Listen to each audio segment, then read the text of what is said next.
Halo semuanya.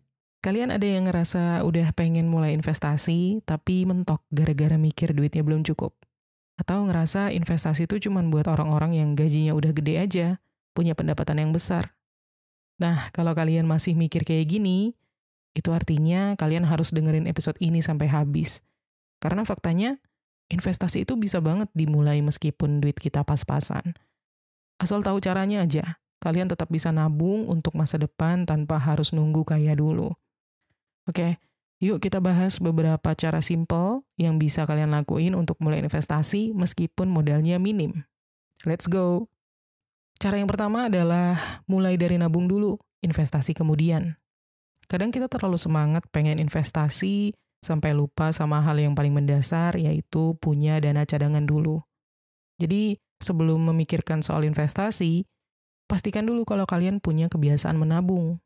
Ini penting banget kenapa? Karena investasi itu nggak boleh pakai uang yang nantinya bikin hidup kalian jadi nggak aman. Maksudnya?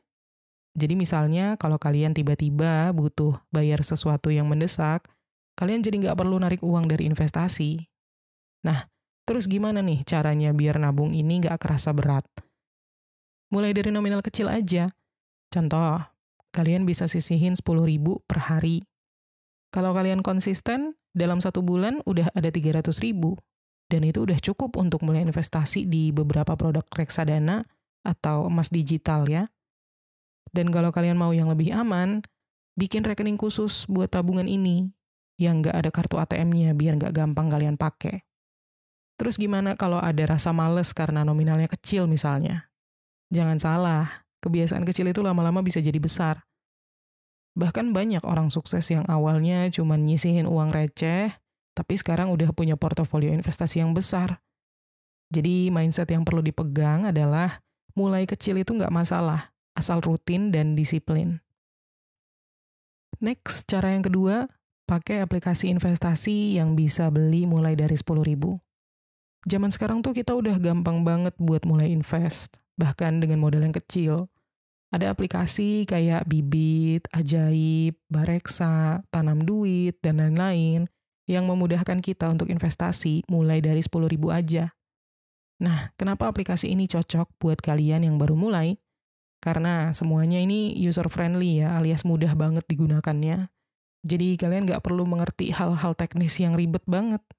Dan keuntungan lainnya, aplikasi ini biasanya punya fitur robo-advisor. Jadi kalian tinggal isi data kayak tujuan investasi dan profil risiko. Nanti dari situ aplikasi bakal ngasih rekomendasi produk yang cocok buat kalian. Misalnya, kalau kalian nggak suka atau nggak bisa handle risiko yang tinggi, robo-advisor bakal nyaranin produk yang lebih aman, kayak reksadana pasar uang. Nah, gimana cara pilih aplikasi yang cocok? Pastikan aplikasi itu udah diawasi oleh Otoritas Jasa Keuangan atau OJK supaya aman. Selain itu, lihat juga ulasan dari pengguna lain. Beberapa aplikasi bahkan sering ngasih promo ya buat investasi pertama. Jadi kalian bisa dapat imbal hasil tambahan tanpa perlu ngeluarin modal lebih. Ini bikin investasi jadi ringan kan buat yang pendapatannya pas-pasan. Next, cara yang ketiga, fokus ke investasi reksadana pasar uang. Reksadana pasar uang ini adalah pilihan paling aman deh buat pemula, terutama yang cuma bisa investasi dari sisa uang kecil setiap bulan. Karena imbal hasilnya tuh lebih stabil dibanding jenis reksadana lain, dan produk ini cocok buat investasi jangka pendek. Jadi misalnya kalian nabung buat beli gadget baru dalam waktu 6 bulan sampai setahun, reksadana pasar uang nih bisa jadi solusi. Nah, untuk mulainya, kalian cuma butuh modal sekitar 10.000 sampai 100.000, tergantung platformnya juga ya. Dan nggak perlu pusing mikirin grafik naik turun kayak saham. Plus, kalau sewaktu-waktu kalian butuh uang, reksadana pasar uang ini liquid banget. Artinya gampang dicairin kapan aja ya, tanpa harus ribet. Tapi yang perlu diingat adalah, meskipun risikonya memang kecil, imbal hasilnya juga nggak terlalu besar guys. Ini bukan jenis investasi buat jadi kaya mendadak. Jadi fokus aja dulu buat belajar dan bikin kebiasaan investasi yang rutin dengan reksadana pasar uang. Dengan begitu, kedepannya kalian udah lebih siap kalau mau coba produk yang lebih berisiko ataupun imbal hasilnya yang lebih tinggi. Next, cara yang keempat, coba nabung emas digital. Nabung emas digital tuh jadi pilihan yang bagus buat kalian yang pengen investasi tapi modalnya masih minim, karena emas digital ini fleksibel banget. Bisa dibeli mulai dari 5.000 aja. Jadi nggak perlu yang namanya nunggu duit banyak dulu buat mulai investasi. Dan berbeda sama emas fisik yang butuh tempat penyimpanan, emas digital ini aman disimpan di platform online dan gampang dicairin kapan aja kalau kalian butuh. Terus di mana sih tempat yang aman buat nabung emas digital? Oke, beberapa platform terpercaya yang udah diawasi sama OJK dan Bapepti, seperti misalnya Pegadaian Digital atau Shopee Emas. Jadi kalian nggak perlu khawatir soal keamanan data dan aset kalian di situ. Nah, terus kapan dong waktu yang pas buat beli emas? Sebenarnya nggak ada aturan waktu yang baku, tapi yang penting adalah kalian konsisten. Bisa coba beli emas setiap kali kalian gajian, jadi sebagian kecil dari pendapatan kalian itu langsung diubah jadi aset. Tapi kalau kalian mau lebih strategis, bisa cek harga emas secara rutin dan beli pas harga lagi turun, biar untuk maksimal. Yang penting jangan panik kalau harga lagi turun naik. Ingat bahwa emas itu investasi jangka panjang, bukan jangka pendek. Next, cara yang kelima, manfaatin fitur auto debit investasi.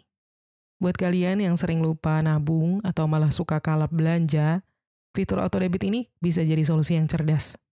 Ini tuh fitur yang bikin proses investasi berjalan otomatis setiap bulan tanpa kalian harus mikir ataupun repot transfer manual.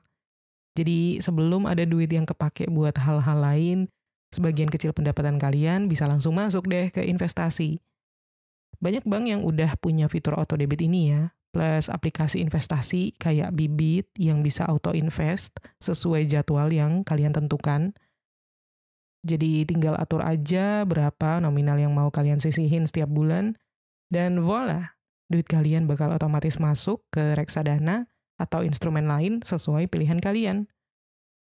Nah, buat yang masih bingung nominalnya berapa, kalian bisa coba mulai dari 10% pendapatan dulu. Nggak harus maksa langsung besar, yang penting konsisten. Nanti seiring waktu, kalau penghasilan kalian naik, kalian bisa tingkatin nominalnya sedikit demi sedikit. Intinya, fitur ini bakal bikin kalian disiplin tanpa perlu mikir terus-terusan soal investasi. Next, cara yang keenam, investasi di saham blue chip dengan nabung rutin. Nah, kalau kalian pengen masuk ke dunia saham tapi takut sama risikonya, saham blue chip bisa jadi pilihan yang aman. Blue chip itu saham dari perusahaan besar yang udah punya reputasi yang kuat dan stabil ya, kayak BCA, Telkom, atau Unilever.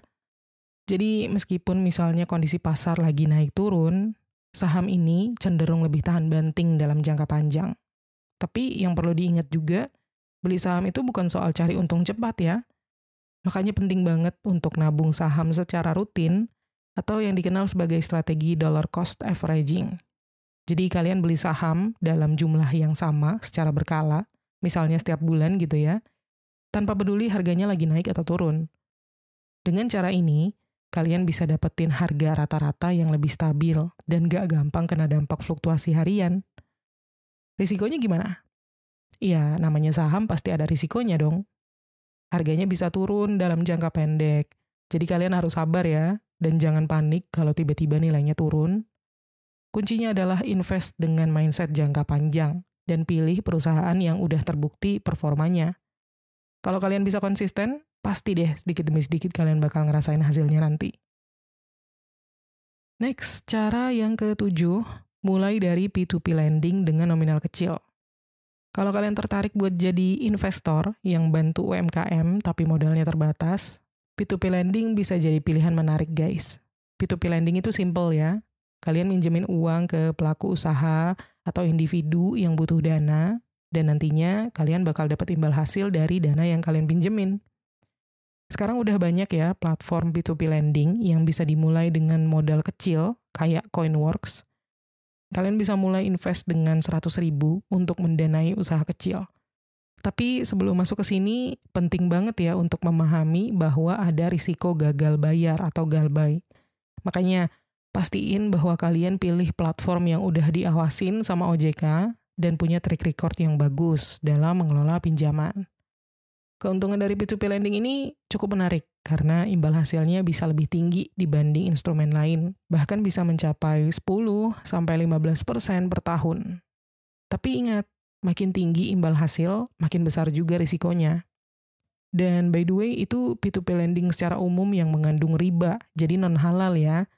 Buat kalian yang nggak mau riba, platform P2P lending syariah bisa jadi opsi yang menarik. Mereka ini ngeklaim pakai prinsip-prinsip sesuai syariah Islam, seperti akad bagi hasil atau jual beli. Jadi transaksinya lebih transparan dan adil. Tapi tetap ya, sebelum memutuskan untuk berinvestasi, jangan lupa untuk memastikan bahwa kalian sudah memahami mekanisme dan risiko yang ada. Next, cara yang ke-8, gabung di komunitas atau ikut webinar gratis. Ini sebenarnya lebih ke tips ya daripada cara. Jadi kalau kalian masih bingung mau mulai investasi dari mana, coba gabung ke komunitas atau ikut webinar gratis, ini bisa jadi langkah awal yang cerdas. Karena dengan gabung ke komunitas, kalian bisa tuh belajar dari pengalaman orang lain, bisa juga sharing tips, dan yang paling penting, supaya kalian gak gampang terjebak investasi bodong yang banyak banget beredar sekarang. Ada banyak komunitas investasi yang aktif di platform seperti Instagram, TikTok, sampai Telegram ya. Biasanya mereka sering ngadain webinar gratis yang bahas berbagai topik keuangan, mulai dari cara investasi reksadana, tips nabung emas, sampai strategi nabung saham buat pemula gitu ya. Tapi hati-hati juga dalam memilih komunitas. Jangan sampai kalian malah masuk ke grup yang isinya cuma pamer keuntungan, atau ngajakin investasi yang gak jelas. Pastikan bahwa komunitas yang kalian ikuti itu isinya edukatif, ngasih informasi yang berbasis data, dan gak cuma janjiin cuan instan. Ini yang sering banget terjadi. Selain dapat ilmu gratis, gabung komunitas tuh juga bisa bikin kalian lebih termotivasi untuk investasi secara konsisten, karena ada support system yang bantu kalian tetap di jalur yang benar. Next, cara yang ke-9, jangan tergiur untung cepat, sabar. Oke, kita harus ngomongin soal mindset dulu nih. Sebenarnya ini adalah tips yang pertama harusnya. Karena salah satu kesalahan paling umum yang sering terjadi adalah banyak orang yang terlalu kepengen cuan instan. Misalnya, baru mulai investasi sebulan 2 bulan, udah ngarepin hasil yang fantastis. Padahal, investasi itu mainnya jangka panjang, bukan jangka pendek, gak bisa ujuk-ujuk kaya dalam satu malam. Kenapa penting banget punya mindset sabar?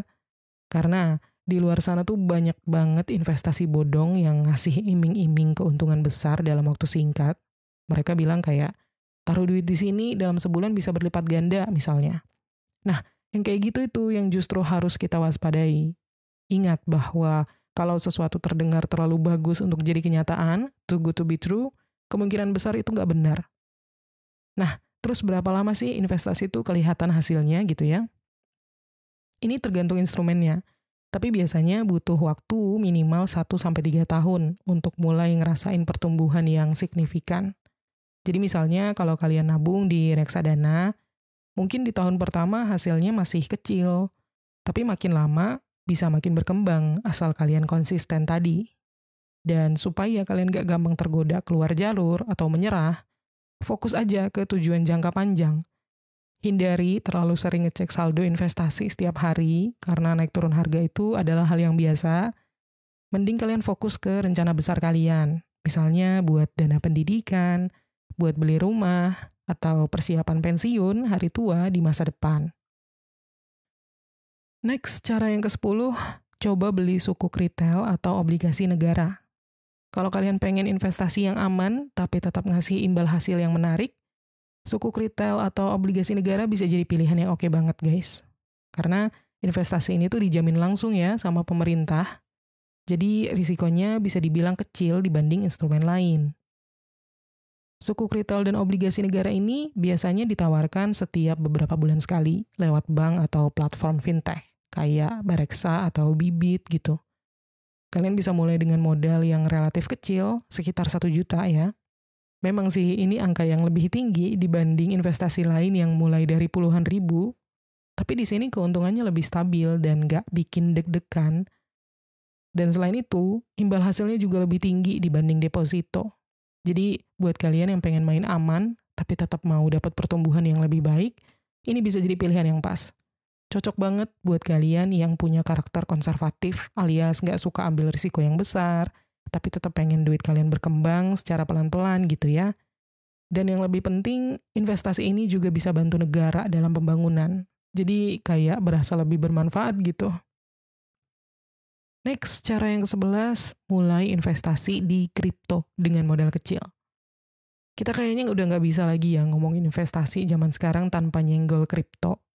Banyak orang yang kepincut sama imbal hasilnya yang gede, tapi pertanyaannya, kripto ini cocok nggak sih buat pemula dengan modal kecil? Jawabannya, bisa banget, asal kalian mulai dengan mindset yang benar, dan nggak langsung gaspol. Kripto itu instrumen investasi yang volatilitasnya tinggi banget. Harganya bisa naik gila-gilaan dalam sehari, tapi besoknya juga bisa anjlok drastis. Makanya, buat kalian yang mau coba, jangan taruh semua uang kalian di sini. Yang paling aman adalah alokasikan dana kecil dulu, anggap aja ini sebagai uang belajar gitu ya, dan fokus ke aset yang lebih stabil, kayak Bitcoin atau Ethereum. Nah, biar aman, pastiin juga kalau kalian pakai platform yang udah terdaftar dan diawasi di Indonesia, kayak Pintu, Indodax, atau kalau kalian mau yang internasional, bisa coba Binance. Selain itu, jangan lupa juga untuk simpan aset kalian di wallet yang aman, jangan cuma di exchange. Yang paling penting, jangan kejar untung besar dalam waktu singkat. Kripto itu butuh strategi dan kesabaran juga, sama kayak instrumen investasi lainnya. Next, cara yang ke-12, jual barang bekas dan investasikan hasilnya. Banyak dari kita yang suka lupa kalau di rumah ada banyak barang yang udah nggak kepake, tapi sebenarnya masih punya nilai jual. Nah, ini bisa jadi cara yang bagus untuk dapetin modal investasi tanpa harus ngurangin uang jajan ataupun uang untuk kebutuhan lainnya. Coba deh kalian cek lemari kalian, pasti ada baju atau sepatu atau gadget yang udah jarang dipakai, tapi masih layak jual. Dan nggak perlu repot, sekarang udah banyak platform jual beli online kayak Carousel atau Facebook Marketplace ya, di grup-grup Facebook, ataupun di Shopee, Tokopedia, yang bisa jadi tempat untuk jual barang dengan gampang. Tinggal upload foto, kasih deskripsi yang menarik, dan tunggu pembeli datang. Selain dapat uang tambahan, rumah kalian juga jadi lebih lowong, lebih rapi kan? Nah, uang dari hasil jualan ini jangan langsung dipakai buat belanja lagi. Coba alokasikan untuk investasi kecil-kecilan. Misalnya masukin ke reksadana atau beli emas digital. Jadi dari barang bekas yang tadinya nggak kepake, kalian bisa mulai bangun aset buat masa depan. Lumayan banget kan? Dan cara yang ke-13, atau lebih tepatnya tips, gunakan prinsip untuk alokasi dana. Buat kalian yang sering bingung kenapa uang kalian itu selalu habis bahkan sebelum akhir bulan, coba deh gunakan prinsip misalnya 50-30-20 untuk mengatur keuangan. Dengan metode ini, pengeluaran kalian bakal lebih terkontrol, dan yang paling penting investasi kalian tetap jalan. Jadi konsepnya gini, dari 100% total penghasilan kalian, 50%-nya kalian gunakan untuk kebutuhan pokok, kayak makan, transportasi, tagihan bulanan. Lalu 30%-nya untuk keinginan, misalnya nongkrong, atau langganan Netflix, ataupun beli barang yang kalian suka. Dan sisanya 20% itu untuk tabungan atau investasi. Nah ini yang penting banget nih. Dengan cara ini, kalian nggak perlu pusing harus menyisihkan investasi secara manual, karena udah terstruktur dari awal ya. Dan biar lebih gampang, kalian bisa pakai aplikasi budgeting yang bisa di-download di smartphone. Dan alat itu bisa langsung membagi uang kalian sesuai dengan kategori. Dan yang paling menarik dari prinsip ini adalah fleksibilitasnya. Kalau misalnya kalian kondisi keuangannya lagi seret, lagi ketat banget, kalian bisa ubah persentasenya, asal tetap ada porsi buat investasi ya. Intinya, jangan nunggu uang sisa dulu buat mulai investasi, tapi masukin investasi sebagai prioritas dari awal, supaya masa depan kalian lebih terjamin. Jadi udah kebayang ya, kalau investasi itu nggak harus nunggu kaya dulu, nggak harus punya pendapatan yang besar dulu. Dengan langkah-langkah kecil yang udah kita bahas tadi, kalian bisa mulai bangun aset dari sekarang. Ingat, yang penting itu apa? Konsisten dan sabar. Nggak usah buru-buru pengen cuan gede. Dan yang pasti, selalu pilih investasi yang sesuai sama kondisi keuangan dan tujuan kalian. Oke, Sekian dulu obrolan kita kali ini, semoga bermanfaat, dan sampai ketemu di tips menuju kekayaan berikutnya.